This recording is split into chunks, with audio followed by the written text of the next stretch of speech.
Anna Karenina full book summary. Let us get this started with Anna Karenina full book summary. This Anna Karenina itself is an incredible book that you have to read, but that's something I'll save for the review. Right now in this summary, I'm just gonna give you all the main points, probably give some of these guys nicknames, and do everything in my power to go ahead and make sure that these guys have great legacies. What I mean by great legacies? That you remember them in their head. Let's get this started with. Anna Karenina is the title character of our book. She herself goes ahead and she's from a wealthy place. She's from a wealthy aristocratic family. She has good connections. She's literate. She's really well educated and she appreciates fine art. Another our protagonist, our co-protagonist, is Levin. Levin himself has his own little love story and it ends up tragically, not tragic, but mostly going out fine himself. I'll tell you about this later. And then we have other characters like Kitty, and then we have Vronsky. Now those are and Dolly, and several other characters that we don't really care about as well too. Mainly because they're just support characters, and they're there just for being there. They're there because they are either friends or their mothers or their confidants. What happens next? Well, here we go. Anna Karenina starts off at an ice rink, and at that ice rink, they go ahead and find out that Anna Karenina herself goes ahead and does everything in her power to try to at least do some good in this world. She herself wants love, and even though she is already married, she doesn't really enjoy this marriage. She's in this marriage due to, out of compassion. The only reason why she's still in this marriage and not for a divorce is because she has her son. And because her son is pretty much the thing that she loves the most in the world, even more than other people, it's the reason why she's still here. This book will have recurring themes of adultery, but that's not how the book starts off. This book actually starts off with this household, Levin's household, going ahead and going into disarray. And apparently Levin himself went ahead and did some adultery against his wife, and she doesn't really want to go ahead. She probably doesn't want to go ahead and do anything with her about this. And what in the end happens? Well, this pretty much doesn't happen at all. Everything that happens is that Levin just goes ahead and abandons everything and starts courting people. And he goes ahead and courts our very own Kitty. Kitty herself lets herself dance with him a little bit, but then she tries to go ahead and spurs into that last dance to go ahead and ask for Vronsky to go ahead and dance with him. Unfortunately, Vronsky doesn't ask to dance with her, but dances with Anna. And she is so shocked by that she just doesn't really care about that life anymore, and she starts going into depression. Afterwards, she went ahead and started accepting suitors, going ahead and meeting Levin. Levin himself is a nice guy, and he went ahead and showed that he was a really good companion, and that he was really good at going ahead and doing things with other people. He was really good at going ahead and maybe going ahead and making friends with each other, going ahead and making each other's compassions and earning her trust. That's a lot of going aheads, right? Well, unfortunately, that's going to go ahead and keep going on. I'm really going to set the world record for saying the most going ons in one video, aren't I?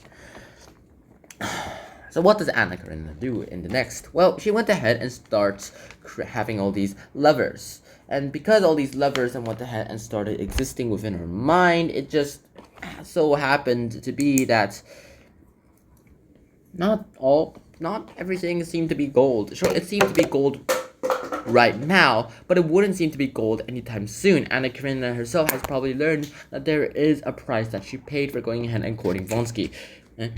She's risking her life. She's risking her social life for all this. She's even risking her attachment to her son. She's risking her relationship with her son to go ahead and be with Vronsky. And Vronsky himself is probably not that best of a man either. He is himself one of the few people who could go ahead and actually do some damage to a person's reputation. He's cunning and everything, and people keep warning Anna to not be with him. And up to the end, she's always with him. They go ahead and they quarrel a lot, but in the end, they always reconcile in some way or another. Kitty and Levin will eventually do that too, but for now, they are still single, and they don't really exactly care. They don't exactly really know about each other, except Levin. Levin really likes Kitty, but Kitty doesn't even know who Levin actually is to this point. And then after Kitty and Levin go ahead and meet each other, they start doing all these different scandalous things. Oh, there's some side plots from the book where they go ahead and do all these government jobs and things. And Levin goes off into like the farms and stuff and becomes Farmer Jesus for a few books and for a few pages, and goes ahead and starts writing some books and making his own faith. Then he comes back with Kitty, and Kitty is all like, "Yeah, I'll marry you." And then they go ahead and they become engaged, and then they start the wedding a week later. I believe it was a week later, or maybe it was a few weeks later. Time in this book is pretty is really not clear. It's very generalized because there are two subplots happening at the same time, and Leo Tolstoy himself is just going ahead and interchanging between these two plots.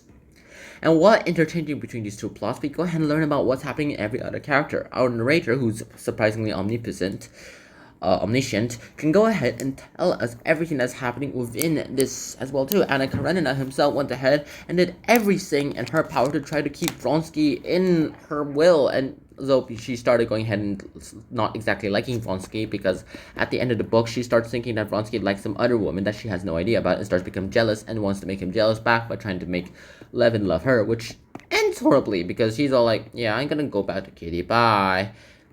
So she went ahead and she thinks he scored some points with Levin. Levin goes back to Kitty, and then they go ahead and reconcile. And Levin's kid, a son, is born. And he initially hates the kid because, well, he's shriveled up and everything. But then he grows to accept the kid and eventually love the kid a lot. He loves him like a father now. Anna Karenina finally falls into despair because, well, Vronsky isn't exactly showing sentimental love like she is towards him, and asks him to prove it to her by going ahead and helping her problem before he helps his problem. But he's like, I have to help my problem first. I'm sorry, but I gotta go. I'll be back. I can't go back before 10. And she's like, sad. So she decides to go and try to fix the problem. But in the middle of traveling towards the place where she can fix her own problem, she decides this is not worth it. This life isn't worth it. And so she remembers the day, that train where she met Vronsky, and that worker decided to suicide by getting himself hit by the train. And so she decides to do that, and she jumps in front of a train and she kills herself, and ending her life and her misery with no absolute impact and no one missing her at this point. Not even Vronsky misses her. So he's probably going to wonder where the heck she is. Then we get some conclusions where Levin goes ahead and starts to grow much more love about his own child. And then what happens next? Nothing else really much happens. That's all that happens, to be honest. And Anna Karenina just ends up with not exactly a high note, but it does end up with a very stable note. Anna's dead, Vronsky's probably somewhere, and Kitty and Levin are having happy lives. And that's pretty much the end of Anna Karenina. I hope you guys enjoyed this episode of Hans and Sean. This isn't a full book summary, but this is just more like the main points of the story. And until next time, Shihan out. Peace. Bye-bye.